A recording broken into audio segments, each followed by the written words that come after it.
දැන් ගයිස් අපි ඉන්නේ ජැග්‍රෝ එක ගාව. ඔයාලට පේනවනේ ජැග්‍රෝ එකේ ටනල්ස් ටික ස්ට්‍රෝබෙරිස් වල තියෙන. ඉතින් ඔයාලට පේනව නේද වාහන පොලිම සෑහෙන වාහන ගොඩක් තිබ්බා.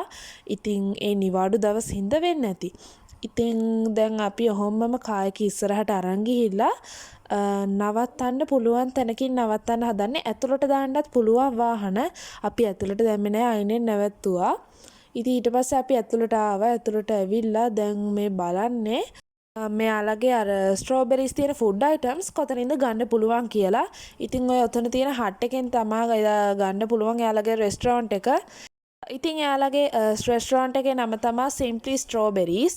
ඉතින් ඒක එයාලගේ බ්‍රාන්ච් එකක් කොළඹ වලත් තියෙනවා කියලා එයාලා අපිට කිව්වා. ඉතින් දැන් අපි යන්නේ වීවින් ටනල් එක බලන්න. ඉතින් ඔයාලා දැක්කනේ බෝඩ් එකක් ගහලා තියෙනවා වීවින් ටනල් කියලා. ලොකු ඒරියා එකක් නැහැ මෙතන. ඔයාලට බලන්න මෙන්න මේ ටනල් එක ඔයාලට බලන්න පුළුවන් ස්ට්‍රෝබෙරිස් හැදෙන්න කොහොමද, එයාලා වවන්නේ කොහොමද කියලා. ඉතින් ඔය තියෙන ස්ට්‍රෝබෙරිස් ගෙඩි ඒ කියන්නේ ඒක අමු එකක්. ඔයාලට ඔය සුදු පාටට පේන්නේ ඒවල මල් සෑහෙන ප්‍රමාණයක් තිබ්බා. ඒ වගේම තමයි මෙයාලා මෙතන හදන ෆුඩ් අයිටම්ස් වලට පාවිච්චි කරන්නේ.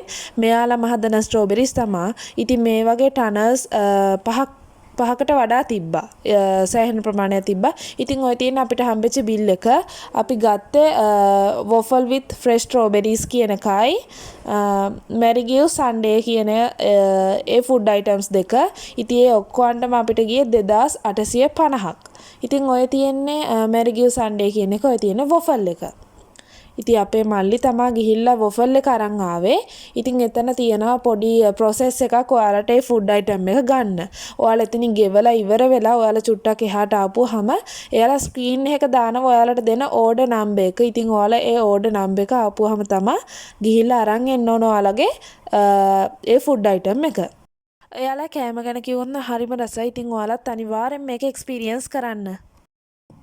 ඉතින් ඊට පස්සේ අපි කායක එන ගමන් තමයි ටික කකා ආවේ. ඉතින් ඔන්න දැන් අපි හදිස්සියේ තීරණය කරා ලස්සන පාසලකට යන්න. ඉතින් අපි උදේ ගියා අම්මිගේ යාළුවා කිව්වා මෙහෙම ලස්සන පන්සලක් තියෙනවා නුවරඑළිය කියලා. එතෙන්ටත් අනිවාර්යෙන්ම යන්න කිව්වා. පිදුරු තලාගල යනකොට මේ පන්සලත් පේනවා. ඉතින් අපි එන ගමන් ඒ පන්සලටත් ගියා.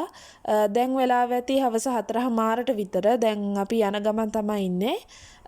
ඔයාලට ටවුන් එකෙම තමයි එතනට යන්න තියෙන්නේ. ශ්‍රී ස්වර්ණගිරි මහා විහාරය කියලා තමයි එතන යාලා බෝඩ් එක ගහලා තියෙන්නේ.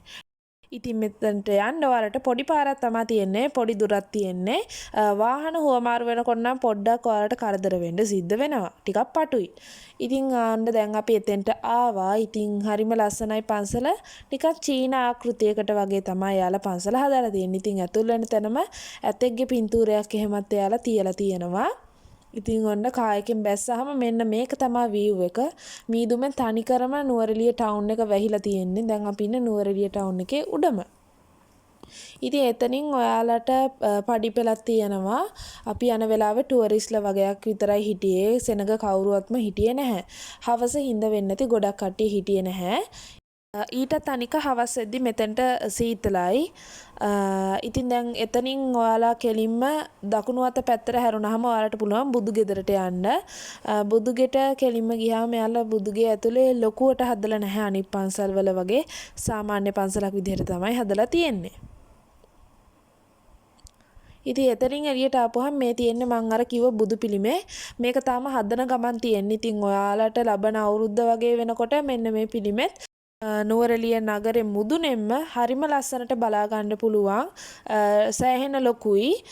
ඊට පස්සේ මම අර කිව්වෝ ඔයාලට පේන්නේ අර සුමන සමන් දෙවියන්ගේ පිළිමේ. ඊට පස්සේ තියෙනවා ශ්‍රාවක වහන්සේලාගේ පිළිම පොලිමක්. දැන් ඔන්න අපි ඉන්න තැනට කඳ පොළට යන ගමන් තමයි ඉන්නේ. මම අර කිව්ව තැනට ඔන්න අදලත් අපි නුවරඑළිය ඉඳලා හෙට උදේ මැල්ල යන්න පිටත් වෙනවා. ඉතින් හෙට උදේට අපි හග්ගල බොටැනිකල් ගාඩන් එකටත් යනවා. ඉතින් හෙට අලුත් වීඩියෝ එකකින් සෙට් වෙමු.